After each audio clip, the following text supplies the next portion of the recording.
तो ये इंडस्ट्री और ये बिजनेस का जो यूनिट इकोनॉमिक्स होता है, एक बार बस सिंपल टर्म्स में एक्सप्लेन करोगे फॉर द ऑडियंस कि how do these companies make money and unit economics कैसे होता है? करेक्ट।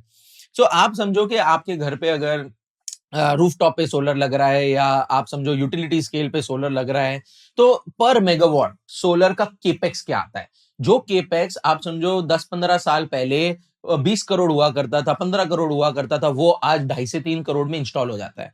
मतलब 1 मेगावाट आप 2.5-3 करोड़ में आपका केपेक्स लगता है जिसमें इंस्टॉल हो जाता है। एनर्जी कॉस्ट का अगर मेट्राइस अगर आप समझे, तो ये आप समझो कि आप जो 15-16 रुपए से इसका कॉस्ट ऑफ मैन्युफैक्चरिंग आ रहा था, वो आज 2-2.5 रुपया हो गया है, जिस वजह से इसका अडॉप्शन ऊपर जा रहा है। लोग बोलते हैं ये सेक्टर बहुत ज्यादा गवर्नमेंट से वजह से चल रहा है, लेकिन नहीं, आज एक रूफटॉप वाला बंदा या एक कॉर्पोरेट ये डिसीजन सोलर का ले रहा है क्योंकि उसका खर्चा बच रहा है। उसको कोई गवर्नमेंट जो दे रहा है वो अलग हो गया, वो एक एडिशनल चीज हो गई, वो एक फैसिलिटी हो गई कि भाई मैं सोलर यूज करने के लिए मुझे गवर्नमेंट फैसिलिटी दे रहा है, लेकिन वो यूज इसलिए कर रहा है क्योंकि वो अपना पावर बिल कम करना चाहता है। और आप देखो मैन्युफैक्चरिंग हाई केपेक्स लगा के अगर आपका ओपेक्स जीरो हो जाएगा अगर, और उसका पेबैक अगर 3-4 साल है, तो लाइफ लॉन्ग आपकी बिजली फ्री है। 25 साल पैनल चलते हैं, और अगर 20 भी चले और 4 साल में आपका मान लो पैनल का खर्चा निकल गया, तो आपको 20 साल फ्री एनर्जी बनाने मिल गई विद बैटरी स्टोरेज। अब ये गेम और चेंज हो जाने वाला है, क्योंकि पहले बैटरी स्टोरेज का वही खर्चा आता था पर मेगावाट, क्योंकि सोलर पूरे दिन तो चलता नहीं है, तो एक ये लोग समझते हैं कि मेरा बाकी का पावर कहां से आएगा। तो अब अगर आप स्टोरेज लगा देते हैं, तो पहले वही पर मेगावाट वो भी 12-15 करोड़ लगते थे, वो भी आज 1.5-2 करोड़ आ चुका है। तो इसका मतलब अब स्टोरेज और सोलर आप साथ में लगाते हैं तो 4-5 करोड़ हो जाता है। अगर ये कॉस्ट जो गिरी रही है हर साल कम होके 2.5-3 आ जाएगा स्टोरेज और सोलर इंस्टॉलेशन का, तो आप समझो इसका स्केल और बढ़ जाएगा, इसका अडॉप्शन और बढ़ जाएगा, क्योंकि फिर इससे कॉम्पिटिंग और कोई पावर हो ही नहीं पाएगा। आज लोग विंड पावर का मिक्स इसीलिए ग्रिड में लगाते हैं ताकि स्टेबिलिटी मिले ग्रिड को, कि दिन में मान लो सोलर है तो रात में विंड चल जाएगा, समर सीजन में सोलर है तो आपकी मानसून में विंड पावर से जनरेशन हो जाएगा। लेकिन with battery storage this game is going to just completely change. And एक कंपनी जो ये प्रोडक्ट्स, सो इसके अंदर आप समझो कि पर मेगावाट जैसे आप 2.5-3 करोड़ में खरीद रहे हैं, तो उनके लिए ये सेलिंग अपॉर्चुनिटी हो गई। मार्जिन जो है आप समझो 10 से 15% के मार्जिन मॉड्यूल बिजनेस पे बनते हैं। अगर आपका सोलर बैकवर्ड इंटीग्रेट हो गया, तो वो margin can shoot up to 20-22%, which is very high. तो आप समझो कि 1 गीगावाट अगर आप सेल कर पाते हैं, तो आप 2,500 से 3,000 करोड़ की सेल कर पाते हैं।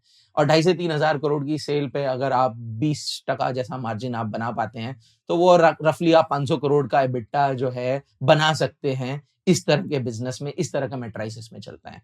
और इसके अंदर अगर आप देखोगे कि एक्सपोर्ट अपॉर्चुनिटी, आज आप देखेंगे इंडिया से एक्सपोर्ट यूएस में जाने का रीजन क्या हो गया, कि everyone wants a non Chinese supply chain. तो चाइना ने क्या किया, पिछले 5 साल में वियतनाम लेके गया, अलग अलग कंबोडिया, अलग अलग जगह अपना बेस शिफ्ट कर लिया। रिसेंटली 1 महीने पहले there is a study, a report that has come up that US is now planning to penalise. In fact एक ड्यूटी ऑर्डर आ गया है कि उन्होंने फाइंड किया है कि ये सब कंट्रीज से बहुत ज्यादा डंपिंग हो रही है यूएस के अंदर, उसमें इंडिया का नाम नहीं है। तो अगर वो duty which is ranging almost 200 to some 1400% on various countries, तो वापस से 77% यूएस इंपोर्ट्स इन कंट्री से है। तो वो अगर फेवरेबल पोजीशन में इंडिया आ जाता है, तो एक्सपोर्ट अपॉर्चुनिटीज भी अच्छी है हमारे लिए। तो आप अगर ग्लोबली देखें क्या एनर्जी की डिमांड बढ़ रही है, तो आप देखो हम बोल रहे हैं, बात कर रहे हैं रोबोटिक्स फैक्ट्रीज में ज्यादा यूज होंगे, तो अगर इंसान की जगह रोबोट्स काम करेंगे तो वो पावर हंग्री होंगे। हम बात कर रहे हैं कि भाई गैजेट्स हम बहुत ज्यादा यूज कर रहे हैं, हम ईवीज ज्यादा यूज करना चाह रहे हैं, हम चाह रहे हैं एआई बहुत ज्यादा यूज हो, डेटा सेंटर्स बहुत, everything is power hungry, all modern technologies are power hungry. तो क्या पावर की डिमांड बढ़ने वाली है? हमको आंसर आता है yes. With in that which is the solution which is best place for the coming decade? एक डेकेड के बियॉन्ड आप न्यूक्लियर की बात कर सकते हो, व्हाटएवर बात कर सकते हो, आज उसकी कोई स्केल नहीं है, और फर्स्ट बिग के स्केल प्रोजेक्ट्स 2030 तक कोई न्यूक्लियर में आने वाला नहीं है। तो अगर मैं एक डेकेड की बात करूं, तो the only solution which is at scale going to fulfill those demands globally, not just India, is solar plus storage। और ये एक साथ पूरे वर्ल्ड में केपेक्स होने वाला है।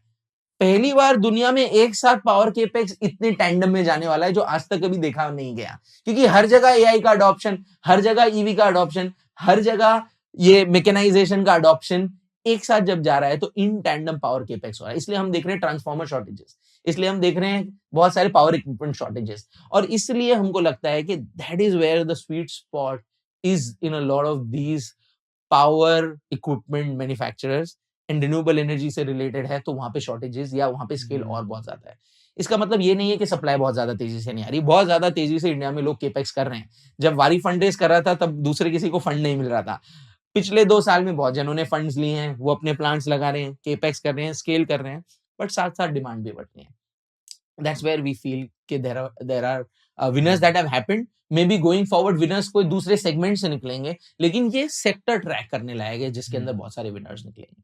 Got it. If you learned something new from this video, do share it with your friends and subscribe to this channel so that we can bring you the best content possible. Also, if you want to watch this entire episode, click on the link in the description box and you can go to Kushal Lodha YouTube channel and watch the entire podcast episode. Thank you so much for watching this and have an amazing day.